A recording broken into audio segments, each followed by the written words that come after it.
3,000 horsepower. And no, that is not a typo. It's more power than three McLaren Sennas duct taped together to put into one car. And so naturally, with a figure like that, I was under the impression that this thing was gonna be right the rule book. Yes, guys, we're talking about an EV Goliath that was honestly supposed to challenge everything and in the way that Rimac has done in the past. It was built for one reason and one reason only: to shatter every performance metric. So why on the most brutal and unforgiving track, called the Nürburgring, did it barely challenge any of the combustion engine kings? We talking cars like the Mustang, Corvette, uh, AMG, guys, Porsche even. Of course, we can't leave out Porsche. The answer is not about raw power, and we spoke about this on this channel before, guys. It's about something a whole lot smarter.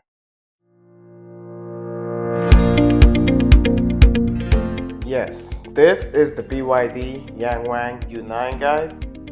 And yes, it's an absolute monster of a vehicle. Clearly a rolling testament of the mind-bending potential for EVs. And on paper, is the ultimate trump car. Built on a cutting-edge platform with a 1200 volt battery, guys, feeding 4 electric motors. This thing unleashes nearly 3,000 horsepower. I think it's like 2,976 horsepower. But honestly, either one of those numbers feels totally made up. At least to me it did.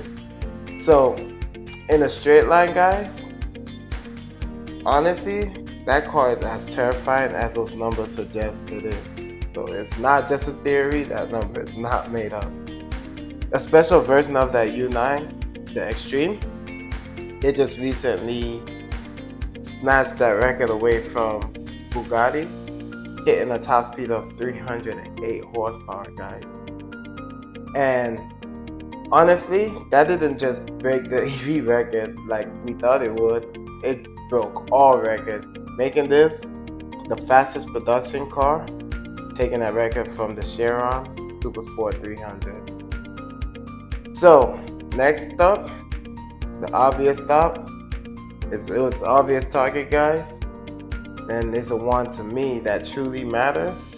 And obviously it did matter to them too.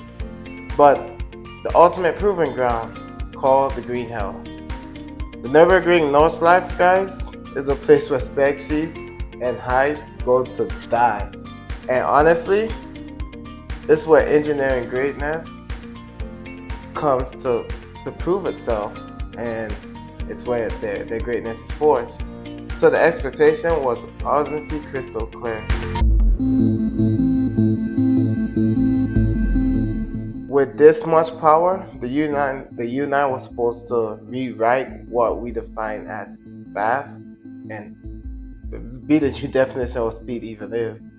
Before we go any further, guys, you have to understand what makes a Nürburgring so different than other tracks or any other performance test. Because honestly, guys, this isn't a drag strip, nor is it some super smooth F1 racetrack, like say like Red Bull Ring, for example. No, it's nearly 13 miles of undulating, utterly relentless asphalt, guys, with bends. I think it has like 150 corners and crests that launches your car airborne. Um, you've seen cars definitely hit some airtime and a lot of pictures, you know, with even the Mustang jumping over the final half of the track. So to be fast here, guys, you honestly need more than just power. You need balance. You need a chassis that can breathe with the track and a brake that can save you when you need to stop or you need to slow down. And it can't just fade into nothing by the second lap either, guys. You need brakes that you can count on lap after lap. You also need some aerodynamics that can keep you glued to the tarmac. And honestly, those corners it feels like those corners last forever. And So the most important thing is you need to give the driver confidence that you can push the car to the absolute edge. So when this 3,000 horsepower Titan arrived to the Nürburgring, the world was watching. Well, I know I was watching, and everybody in my corner, in the car world, they were watching, and they did announce the time: 6 minutes 59 seconds. Now, if you like me, you thought that was an incredibly fast time, but what happened to the rest of the seconds? Like, surely we thought this thing was gonna, with 3,000 horsepower, be up there with something like the AMG One. But the time that it posted is not everything that 3,000 horsepower had led you to expect, guys. In the high stakes world of the Nürburgring, to me, that time just raised more questions than answers. To understand how big these questions are, guys, we have to look at the kings of the Nürburgring currently, and we call them old guards of the Nürburgring, or champions of the combustion engine or hybrid, because some of them are hybrid. But first up, we got the the Mercedes AMG One. That's an F1 derived hybrid, and it kicks out just over 1,000 horsepower, right? That means with 2,000 less horsepower, around 2,000 less horsepower than the Yangwang, it lapped the Nürburgring 30 seconds faster, guys. Let that sink in for a second. 2,000 fewer horsepower, but full 30 seconds faster. And then you got the Porsche 911 GT2 RS man-free package, or the racing kit. It's car you could essentially go buy from Porsche dealership. And guys, it's literally Porsche version of this, working on the same idea they have for 60 years now. They've been trying to master it and slowly tweaking it, sure. But it has around 700 horsepower, right? I think it's like 690, somewhere around there. What do you think its lap time is? 6 minutes 43 seconds. So, to me, that's where the heart of the conflict begins.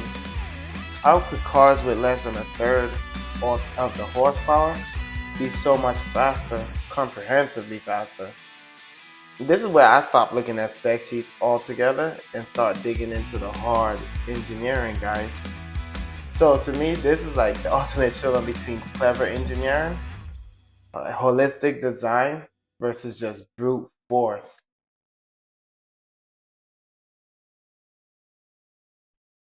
So, all right, let's rewind for a second. Let's have a quick reset. We have an electric EV with 3,000 horsepower that, while significantly is fast, is significantly of the pace of cars with less than 1,000 horsepower, less than a third of its power, right? Gas powered car. Um, at the world's toughest track, obviously. So what's really going on here? The answer isn't one single thing, guys. It's actually a series of battles every car manufacturer, especially that builds sports or performance cars, they face these challenges. And the most critical of those battles is actually this EV's greatest strength, its power.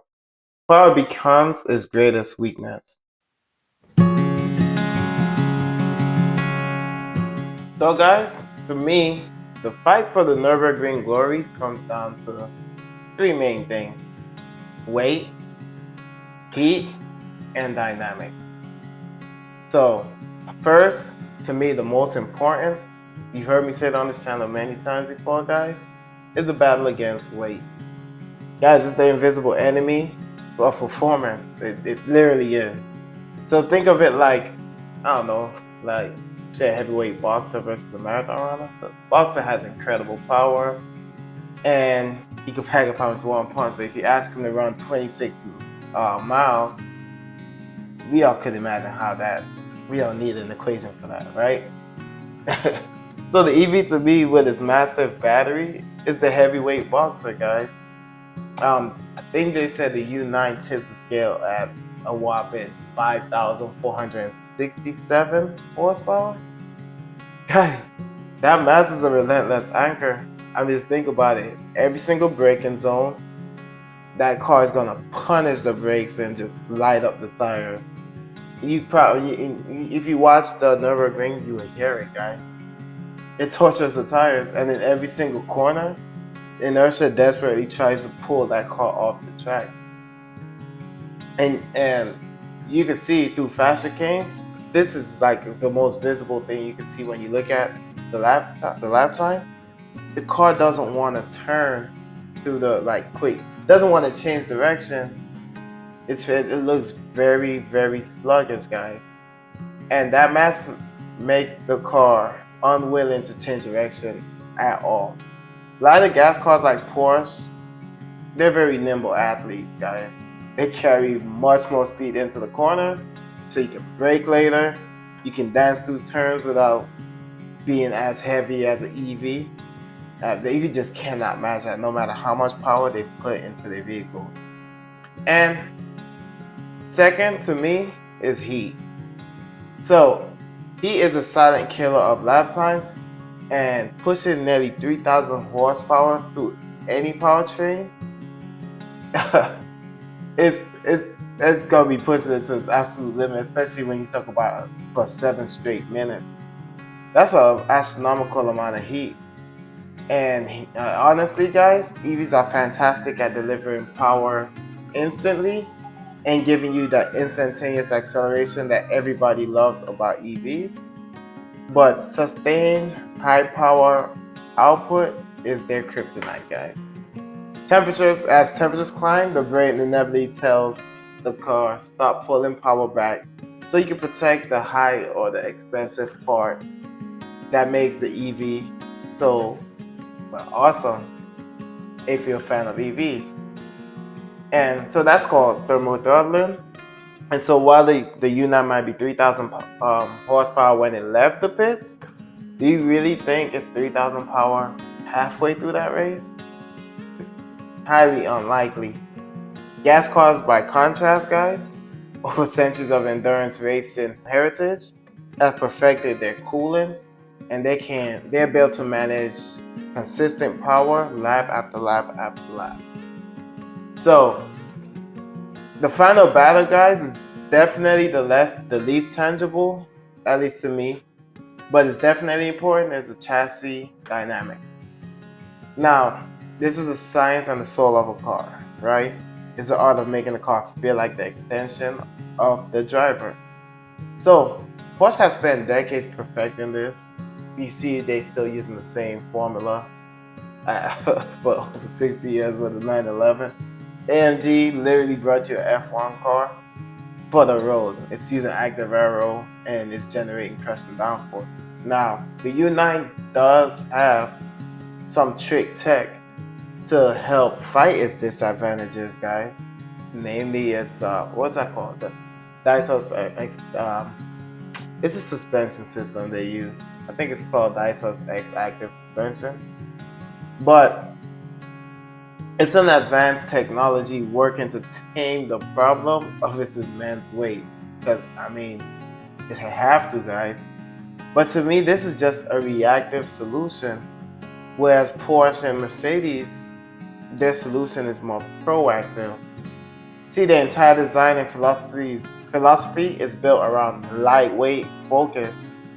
And so everything else, all the technologies they put into that car, is designed entirely for generating purely more downforce, more grip, and to give the driver the confidence he needs to squeeze out every tenth of a second that they can find on a track like the Nürburgring. So, is this an attack on electric cars? No, guys, no. The Yangwang U9 was a monumental engineering achievement. It obliterated the production car record in the top speed with 3,000 horsepower. I think that's probably the most powerful car today. However, the Nürburgring just doesn't care about that single number on the spec sheet. It's where, like I said, it's where spec sheets and hype numbers go to die. honestly. Cares more about the total package. The Unite attempt didn't prove that EVs are slow though. It proved the timeless lesson that we all was at risk of forgetting. Horsepower is just a number, but balance and efficiency is everything. So the reign of intelligently designed or holistic design engineering internal combustion car, for now guys, is secured on the most demanding track or on the most demanding stages altogether. And they win not because of the engine, but because of a philosophy that prioritizes how the engine works with the car's agility, endurance, the driver's connection to the car, and all of that over a single headline power figure. The electric Goliath may have the strength of a god, guys, but the internal combustion engine, with its wisdom of years of development, is still the master. So, guys, this whole story proved that the most exciting engineering is not based on just adding power. It's more about balance, efficiency, lightweight, this obsession with everything that makes the car connect to the driver. But what do you think? Is it a matter of time before EVs solve their heat and weight issues and start obliterating the Nürburgring or any demanding track faster than ICE cars? Or do you think there will always be a special place when it comes to the twisties and demanding track for ICE cars? And let me know your thoughts in the comments, guys. And if you're enjoying this breakdown, make sure you hit that subscribe button for more like this in the future. Ring that bell so you can be notified when we do drop one.